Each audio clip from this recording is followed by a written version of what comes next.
Greetings, everyone. Welcome to the topic of addictions. Just keep in mind that all these videos are intended to help you to recall something unconsciously or to have that aha moment of discovering why, either for yourself or someone very close to you, and you would like to know why this, that, or the other. So we do have to listen and learn.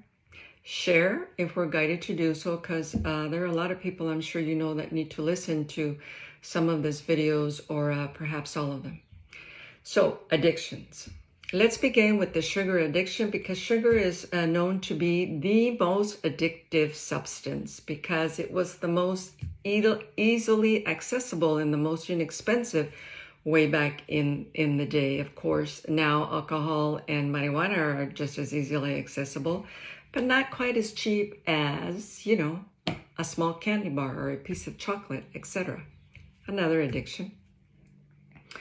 Now, I posted something in my story during the holidays of 2020, indicating that alcohol, the meaning of alcohol, was an Arabic word that was developed way back then, and it means body-eating spirit.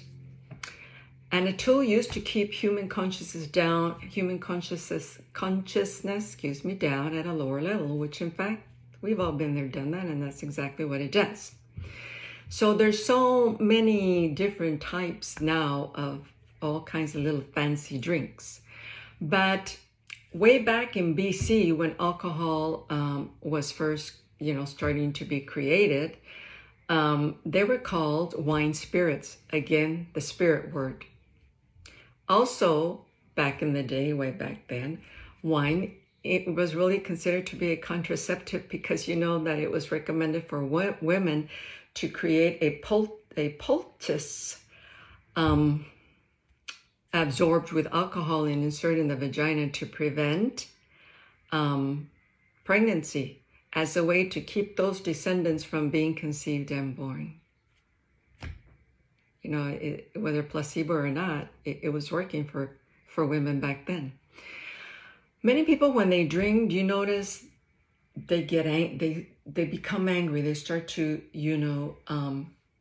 speak out of anger, or they cry. Those are all their unexpressed emotion that spirit is bringing forward, and they have no fear of expressing it because they feel that's the only time they have the courage to do so, to express all of those unrepaired emotions that have everything to do with what they didn't receive that they needed: love, support, protection, etc. Mother, usually most of the time father, in many different ways. And of course, no one is really conscious of it, because if they were, they wouldn't be addicted to alcohol or any other addictive source. Alcoholism is in everybody's family history. I mean, it's a lot in my own history. And again, considered to be a way of how you're going to link with the spirit of your mother, with the spirit of your father, or you're repeating and duplicating the pattern of your addictive mother and your addictive father, sometimes both, because it's a way of you connecting to their spirit, or you feel that that's the only way you can find and connect to your spirit and speak the truth. And, or, being lost in the whole thing with the who am I syndrome. Who am I? And so I don't know. So I'm just going to drink, and perhaps I'll connect to the spirits of those who didn't give me what I wanted, or my own spirit, and I will discover who I am. It also is linked a lot with the the children given up for adoption or given away because the mother or both parents couldn't take care of the child.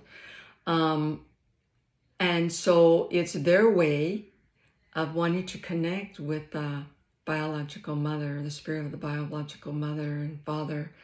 And perhaps they themselves were alcoholics, and you may not even know that if you don't have the adopted information. Now, some people hate wine. They don't even like the sight of wine, especially dark wines. Why? Because it reminds them of communion in Catholicism, and it reminds them that, it represents the blood of Jesus. They don't want to be reminded of that. Or perhaps they just don't want to remember the memory of the fact that as Catholics, we were all made to go to church, or it was a sin not to go. So I don't want anything to do with dark wines. But some people can actually drink clear wines, white wines. Addiction to marijuana. They say marijuana is not addictive. It's addictive. And believe it or not, you're going to laugh about this, but it's been proven to be true. Marijuana is linked to the conflicts again with mother, usually, most of the time. And you'll find that the mother's name or the middle name was Mary, Maria, Juana, Juanita. And, you know, that's usually found to be true. Or whomever you are repeating and duplicating your ancestral tree, I bet, had that name.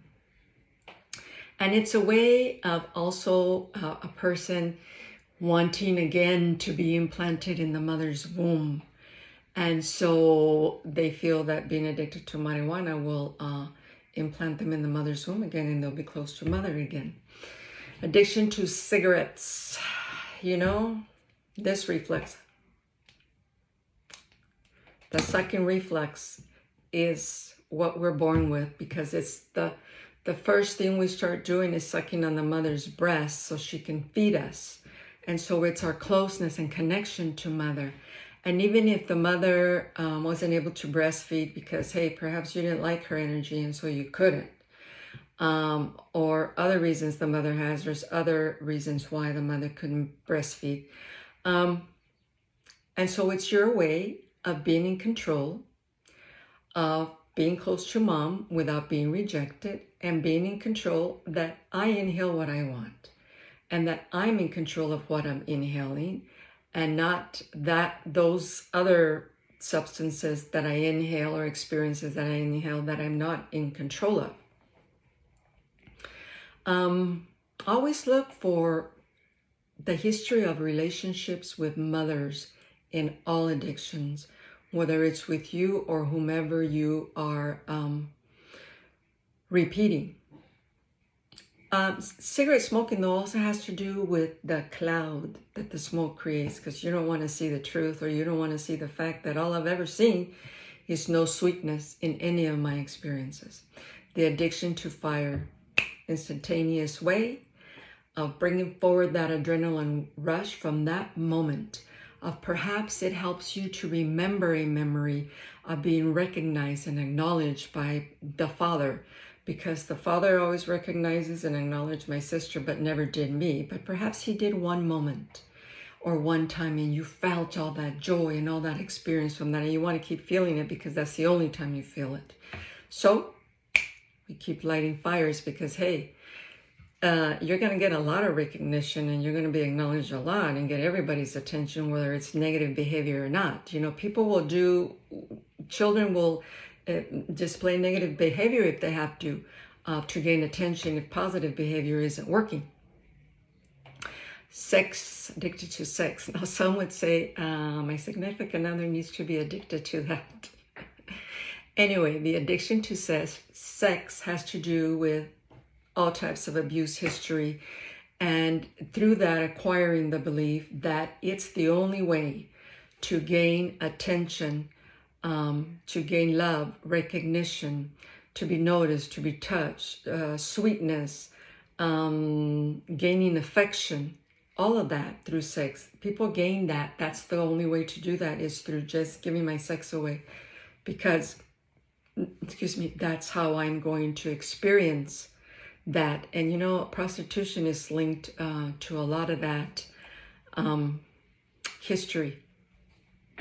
Now, for example, two people who are always fighting and always disagreeing, and then end the day by making love, because after all of that ugliness that occurred, they need that to connect to that which they think is telling me, you know, that I'm perfect, that I'm protected, that I'm noticed, that I'm, you know, that gaining affection, whatever the case may be, just to go back to fighting and being at war again right after or the next day. So no, that's not the answer to it. Sex is a very beautiful experience between two people, yes, that really do love each other, but it's such a spiritual experience. It's just more than that. It's not a physical or emotional thing like people think. Now, addictions are also linked to those who were in World War I, World War II, and all those addictive sources. That was the only way that connects them to what they feel is something sweet, because all those experiences were experiences of no sweetness, trauma, tragic. So you'll also find that whomever had alcoholism or another addiction to something else were probably in war, whether, usually in your ancestral tree. Now, I believe, in my opinion, I don't care what the addiction is, what the source is, it's all linked to a conflict with someone, usually mother, first and foremost, then father, that kind of thing, or a way of keeping things down, of not allowing them to come forward to express them because I'm afraid of them, a way of taking us to another level where we can escape it, or perhaps we're going to connect there with our spirit and discover who we are, or the spirit of someone else. You always have to look in your ancestral tree for who you're duplicating and their history, and you're going to find the answers that you're looking for. Why? Why this? Why that? Thank you for listening. Thank you for always sharing if you're guided to do so, and always be well.